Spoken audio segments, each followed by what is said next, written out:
C'est vrai que l'Ansud participe, et cela pourrait surprendre plus d'un, à un forum qui porte sur l'agriculture.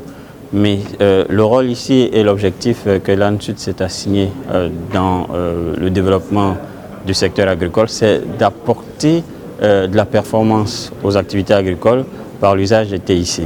Et ça, nous le faisons à la demande du ministère en charge du secteur de l'agriculture. Donc nous venons avec des outils TIC. Nous venons avec tout ce qui existe aujourd'hui comme technologie disponible en matière de TIC, faire en sorte que la performance des activités dans le secteur puisse être accrue, d'une part. Deuxièmement, faire en sorte aussi que cette activité-là, dont la performance sera accrue, que le retour, c'est-à-dire les bénéfices qui en découleraient, puissent être captés par les agriculteurs.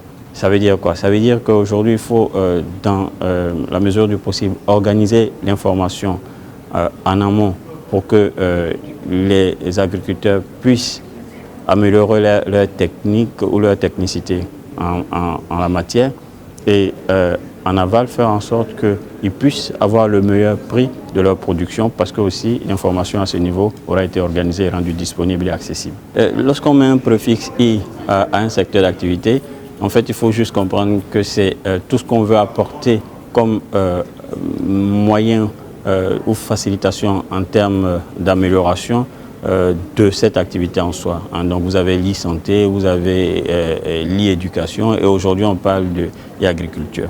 La mise en place avait comme préalable l'obtention de financements qui sont indispensables ou nécessaires à la réalisation de ce projet-là. Aujourd'hui, je peux en parler, et ce n'est pas un secret. La BAD est en train de mettre en place un financement au bénéfice de l'État de Côte d'Ivoire pour ce projet, pour le secteur agricole dans son ensemble, avec une forte composante sur tout ce qui est e-agriculture. Il y a des initiatives déjà en la matière qui existent.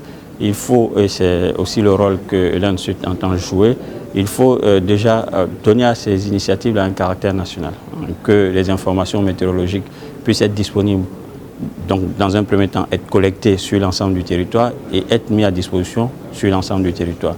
Ça, c'est le premier point. Le deuxième point, c'est de créer aussi une cohérence dans ces initiatives-là. Il ne faut pas que ces initiatives aient chacune leur spécificité, leurs caractéristiques. Il faut que ce soit cohérent, il faut que ce soit global. Et ça aussi, ça va être le rôle de facilitateur d'Ansud en la matière.